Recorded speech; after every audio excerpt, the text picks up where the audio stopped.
अस्सलाम वालेकुम। आज का टॉपिक है कॉस्ट बिहेवियर। कॉस्ट बिहेवियर को समझने के लिए हमें सबसे पहले समझना होगा कि कितनी टाइप्स की कॉस्ट होती है, और कितनी टाइप्स ऑफ कॉस्ट समझने से पहले हमें ये समझना होगा कि कॉस्ट किसे कहते हैं। ये क्या है? ये एक प्रोडक्ट है। इस प्रोडक्ट को यकीनन किसी ना किसी कंपनी ने बनाया है, और इस प्रोडक्ट को बनाने के लिए जिस कंपनी ने प्लान बनाया होगा कि भाई मैंने ये प्रोडक्ट बनाना है, एंड रिजल्ट ये होना है, तो इसको मैं किस प्राइस में बेचूं। इसको किस प्राइस में बेचने के लिए उस कंपनी को सबसे पहले तो ये मालूम करना पड़ेगा कि आखिर इसको बनाने की कॉस्ट कितनी आएगी, खर्चा कितना आएगा। और वो खर्चा पता लगाने के लिए हमें हर तरह की कॉस्ट के बारे में मालूम होना बहुत ज़रूरी है। और वो हर तरह की कॉस्ट क्या होती है? There are many classifications of cost.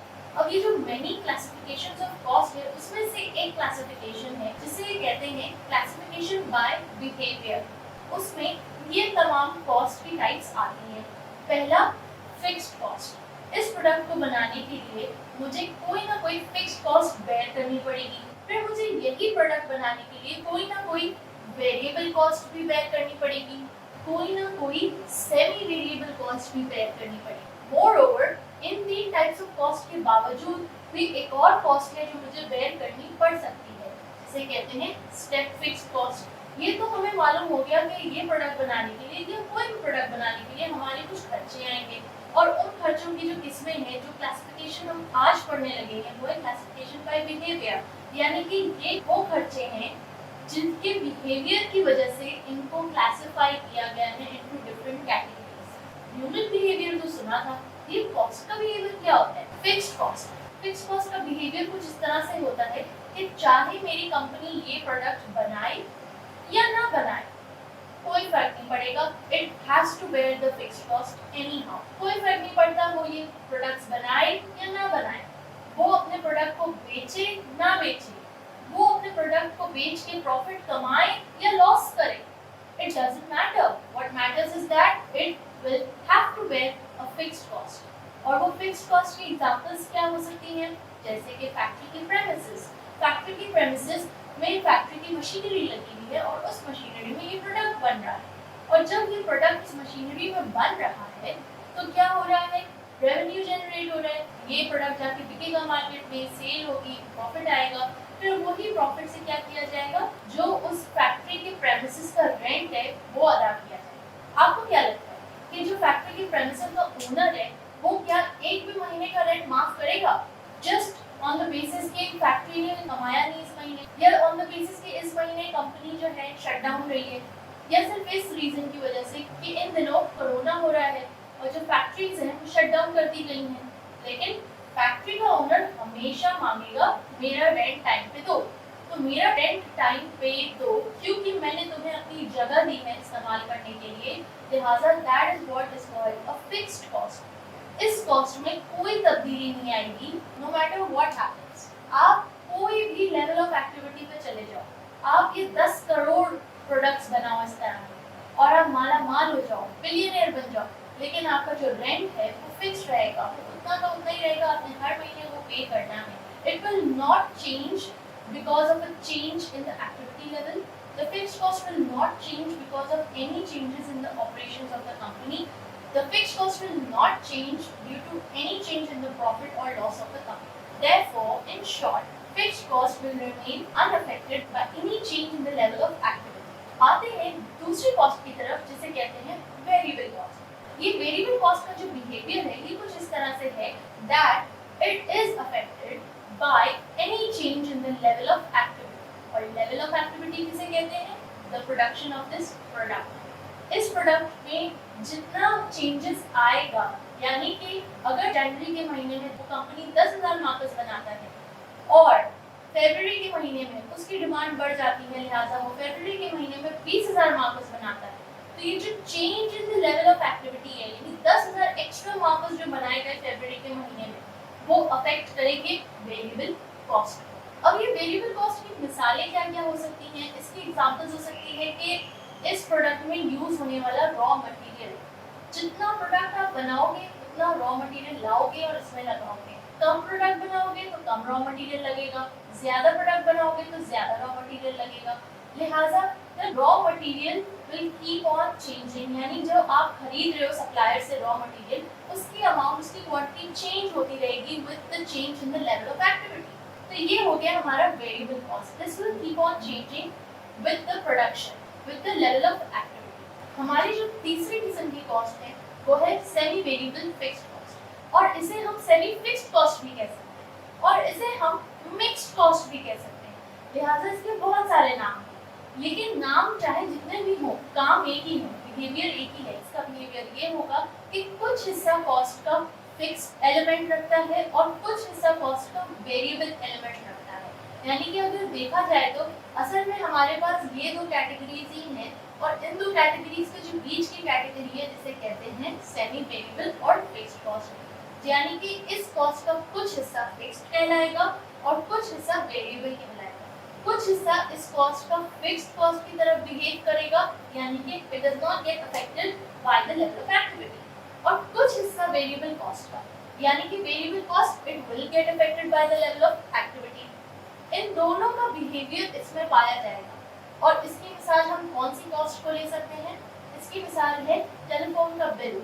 Telephone का बिल का कुछ हिस्सा जो होता है जिसे हम कहते हैं वो फिक्स्ड होता है, यानी कि आप कोई कॉल करो या ना करो, आप किसी इंटरनेशनल कॉलिंग में जाओ या ना जाओ, अपने फोन को यूज करो या ना करो, वो लोग अपनी सर्विसेज आपको प्रोवाइड कर रहे हैं। आप एनी टाइम अपना लैंडलाइन का फोन उठा के कॉल कर सकते हो। लिहाजा एक बेसिक चार्ज होता है जो हर बिल में लग के आता है, जिसे कहते हैं फिक्स्ड कॉस्ट, चाहे आपने उस महीने कॉल की हो या ना की हो। अब उस टेलीफोन बिल में जो फिक्स्ड एलिमेंट है वो मैंने आपको बता दिया। अब हम चलते हैं वेरिएबल एलिमेंट की तरफ, यानी अब आप जितनी भी कॉल्स करोगे महीने में, अब लोकल कॉल्स करोगे, इंटरनेशनल कॉल्स करोगे, या कम करोगे या ज्यादा करोगे, जो भी करोगे उसका बिल लग के आएगा, जिसे कहेंगे वेरिएबल कॉस्ट। यानी ये वो हिस्सा था कॉस्ट का जिसका कंट्रोल आपके पास था, आप ना करते कॉल, ना आती वेरिएबल कॉस्ट। लेकिन वो हिस्सा कॉस्ट का जिस पे आपका कंट्रोल नहीं, वो हर सूरत में आएगी ही आएगी, ठीक है, वो आपको बेयर करनी ही पड़ेगी। आपने VDCL घर पे लगवाया है, आपने लैंडलाइन की सर्विसेज ली हैं किसी भी कंपनी से, आपको फिक्स्ड कॉस्ट उसकी पे करनी पड़ेगी, whether you use the facility or you do not use the facility। तो ये हो गया fixed cost, variable cost, semi variable cost. अब चलते हैं step fixed cost. Step fixed cost एक तरह से एक छोटी सी ब्रांच है फिक्स्ड कॉस्ट की, जिसे समझना जरूरी है, क्योंकि ये डे टू डे लाइफ में हम इसको फेस कर रहे होते हैं और डे टू डे लाइफ में कंपनीज भी इसे देख रही होती हैं। अब मिसाल के तौर पे एक कंपनी है और उसके पास एक फैक्ट्री प्रेमिसेस है जहाँ पे वो ये प्रोडक्ट बना रहा है, मार्कर्स। अब ये प्रोडक्ट की डिमांड जो है एक्स्ट्रा ऑर्डिनरीली बढ़ जाती है, यानी कि इस फैक्ट्री प्रेमिसेस में समझ लें 2 मशीन्स आ सकती हैं और दोनों मशीन्स में प्रोडक्शन जारी है और पर मंथ इसकी प्रोडक्शन 10,000 यूनिट्स। अब क्या होता है कि कुछ अरसा गुजर जाने के बाद पता चलता है कि अरे वाह, ये प्रोडक्ट तो कमाल का है, छा गया मार्केट में। हर ऑर्गेनाइजेशन, हर इंस्टीट्यूट, हर स्कूल इसी कंपनी का मार्कर खरीद रहे हैं, लिहाजा इसकी जो डिमांड है वो बढ़ गई है। और डिमांड बढ़ने की वजह से कंपनी सोच रही है कि यार हमारे पास पैसा भी है, क्यों ना हम तीसरी मशीन लाके इंस्टॉल कर दें और अपनी प्रोडक्शन बढ़ा दें, क्योंकि we cannot meet the demand by only putting up these 2 machines। वो सोचते हैं कि चलो हम एक और तीसरी मशीन ले आते हैं। इस फैक्ट्री प्रेमिसेस में सिर्फ 2 मशीनें आ सकती हैं, तीसरी मशीन यहाँ पे रखने के लिए जगह नहीं। लिहाजा क्या किया जाए? पैसे तो हैं, कंपनी के पास पैसे हैं इन्वेस्टमेंट के लिए, वो क्या करेगी? वो बोलेगी भैया मुझे लगता है ना, मुझे बराबर वाला प्लॉट भी रेंट पे लेना पड़ेगा। अब जो बराबर वाला प्लॉट वो रेंट पे लेने का सोचता है तो क्या होगा? इस कंपनी की फिक्स्ड कॉस्ट बढ़ जाएगी। पहले वो रेंट दे रहा था, मिसाल के तौर पे 10,000 रुपए रेंट दे रहा था, अब उसने ये जगह भी ले ली तो अब उसे 10,000 का और रेंट देना पड़ेगा, अब उसका रेंट बढ़ गया 20,000। ठीक हो गया? तो रेंट अब बढ़ रहा है, यानी फिक्स्ड कॉस्ट बढ़ रही है, और जब ये फिक्स्ड कॉस्ट बढ़ रही है उससे कहते हैं स्टेप फिक्स्ड कॉस्ट। अब ये स्टेप फिक्स्ड कॉस्ट किसी भी कारण बढ़ सकती है। ये तो मैंने एक मिसाल दी आपको कि एक्स्ट्रा जगह ले रहे हैं, मजीद और जगह चाहिए तो किराए पे ले रहे हैं। इसके अलावा और भी रीजंस हो सकते हैं जिसकी वजह से स्टेप फिक्स्ड कॉस्ट आ सकती है, जिसकी वजह से रेंट बढ़ सकता है। जैसे कि साल पूरा हो गया, दूसरा साल शुरू हो गया, इन्फ्लेशन की वजह से बढ़ता है, हर चीज़ बढ़ती है, महंगाई बढ़ती है, तो क्या होगा, फिक्स कॉस्ट भी बढ़ेगी। तो ये हमारा किराएदार है, ये डिमांड करेगा कि भैया 10,000 रुपये तो पिछले साल का था, अब तुम्हें ये जगह लेनी है किराए पे, तो मुझे 12,000 दो। महंगाई कितनी बढ़ी है देखो भैया, ठीक है, तो रेंटल चार्जेस इस वजह से भी बढ़ सकते हैं। लिहाजा जिस भी वजह से ये फिक्स कॉस्ट जब भी बढ़ेगी उसे हम स्टेप फिक्स कॉस्ट कहेंगे। कॉस्ट को और भी तरीकों से क्लासिफाई किया जा सकता है, जैसे कि direct and indirect. Direct cost किसे कहते हैं, इनडायरेक्ट कॉस्ट कैसे कहते हैं। ये मेरा प्रोडक्ट है और जो मटेरियल इस प्रोडक्ट को बनाने के लिए इस्तेमाल किया गया है, उस मटेरियल को यकीनन मैंने कहीं से खरीदा होगा, तो उस मटेरियल को खरीदने की जो कॉस्ट आई है मेरी, उसे कहते हैं डायरेक्ट कॉस्ट। यानी कि ये वो खर्चा है जो आपके प्रोडक्ट का हिस्सा बन जाता है, that is called direct cost. अब इसमें कितने सारे रॉ मटेरियल्स है, प्लास्टिक है, पेंट है, इसका जो ब्लैक इंक है, अंदर में जो ऑरेंज इंक है, ये सब इसके क्या है, रॉ मटेरियल्स। ये कैप है, दोनों अलग हैं। Therefore, what is this? The raw materials that has become a part of this product is called direct cost. Indirect cost. Indirect cost वो तमाम खर्चे जो इस प्रोडक्ट को बनाने में आए, लेकिन वो इस प्रोडक्ट का हिस्सा नहीं बने। मिसाल के तौर पे ये प्रोडक्ट कहाँ बना होगा, किसी मशीनरी में बना होगा, किसी फैक्ट्री में बना होगा, वहाँ पे बिजली का इस्तेमाल भी हुआ होगा, उस मशीन की ऑयलिंग भी की गई होगी। तो ये जो सारे खर्चे हुए, ये क्या इस प्रोडक्ट का हिस्सा बने? नहीं।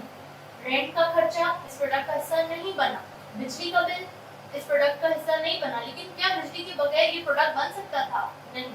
मशीनरी की कॉस्ट इसका हिस्सा नहीं बना, मशीनरी इसके हिस्से में नहीं है। ये प्रोडक्ट जो है, ये प्रोडक्ट है, इसमें क्या आपको कहीं मशीनरी दिख रही है? नहीं दिख रही। इसमें आपको कहीं बिजली दिख रही है? नहीं दिख रही। लेकिन इन तमाम चीज़ों के बगैर, इन तमाम खर्चों के बगैर, इन डायरेक्ट कॉस्ट के बगैर कोई भी प्रोडक्ट मुकम्मल नहीं हो सकता, ठीक है।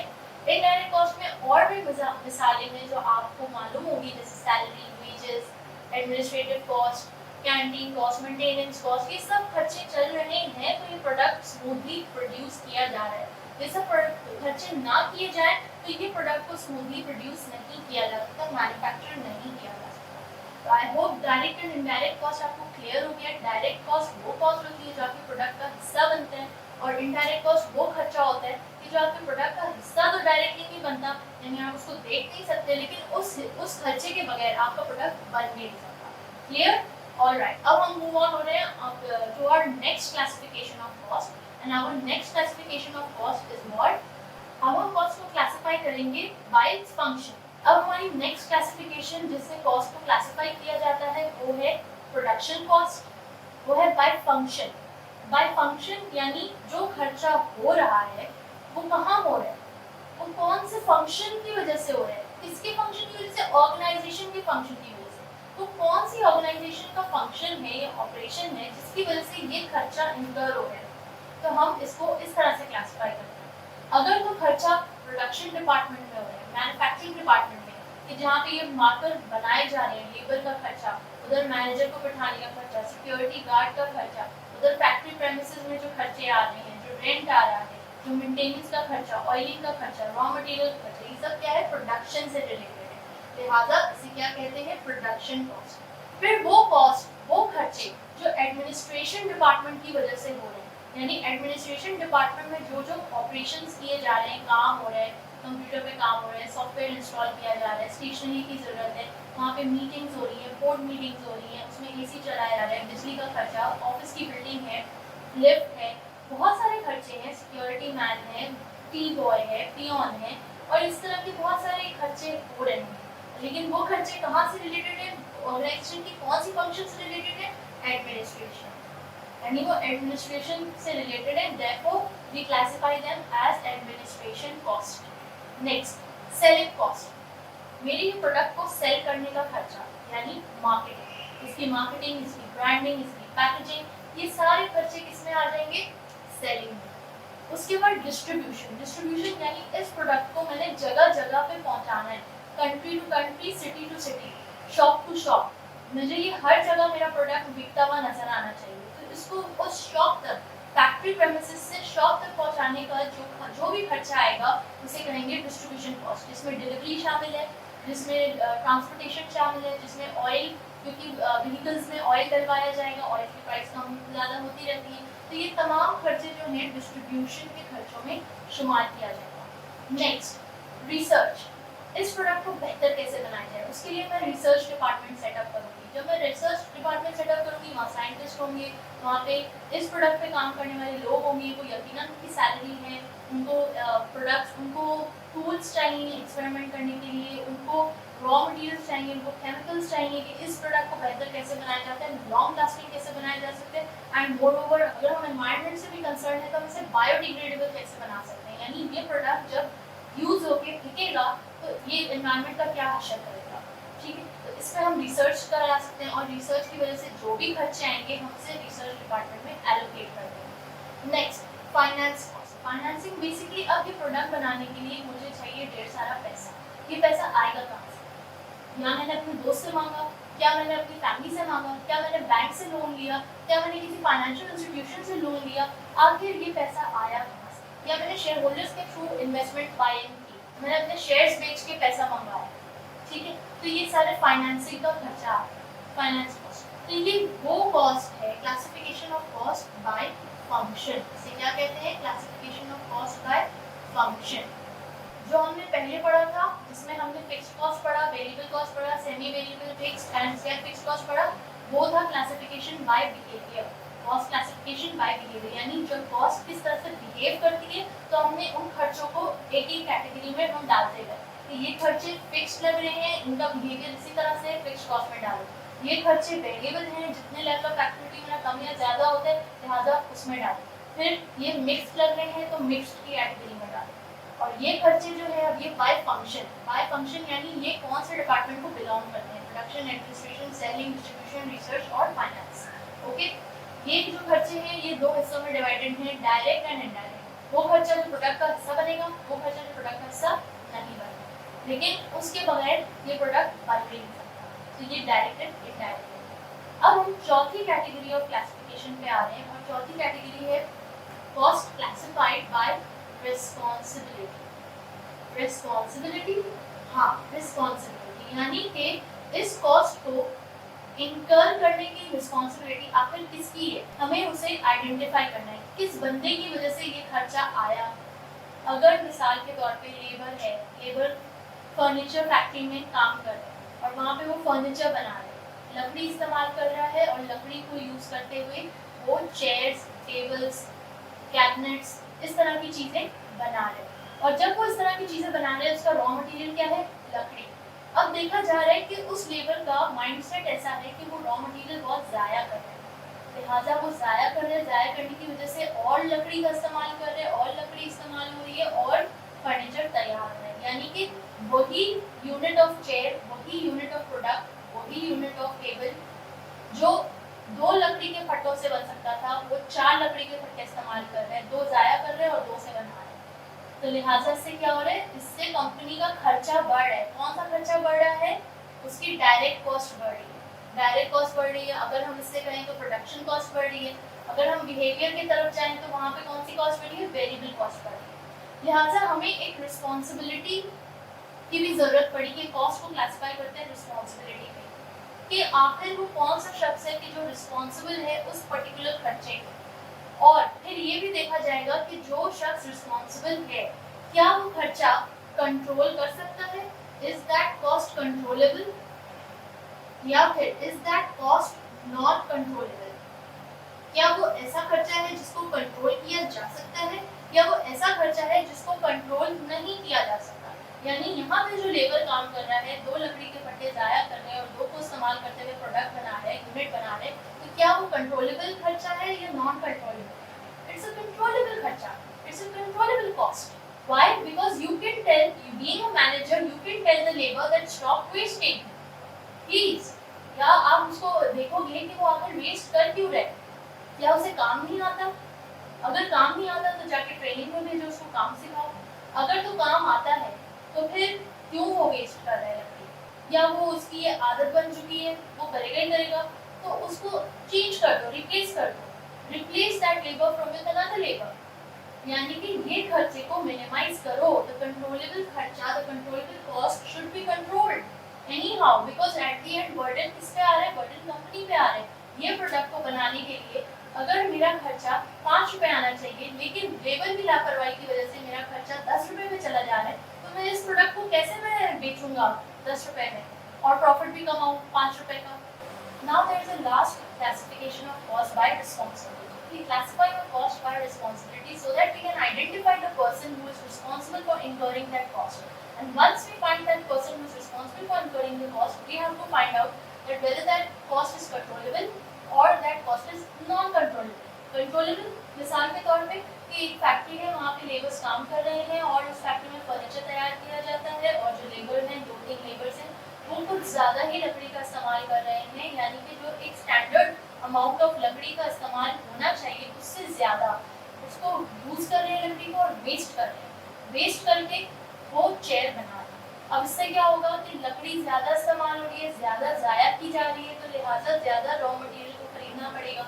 रॉ मटेरियल ज़्यादा खरीदेंगे, लकड़ी ज़्यादा खरीदेंगे, तो हमारी कॉस्ट ज़्यादा आएगी। हमारी कॉस्ट ज़्यादा आएगी तो जिस प्राइस पे हम अपने प्रोडक्ट को बेचना चाहते हैं, हम उस प्राइस पे नहीं बेच सकेंगे क्योंकि हमारी कॉस्ट ज़्यादा आ रही है। और कॉस्ट ज़्यादा आने की वजह से क्या होगा, हमारे जो प्रॉफिट मार्जिन है वो कम हो जाएगा। और वो कैसे कम होगा, मिसाल के तौर पे हम इस मार्कर को, इस प्रोडक्ट को हम बेच रहे थे ₹20, this was our selling price, और हमारी कॉस्ट जो है इसको बनाने में आ रही थी ₹10।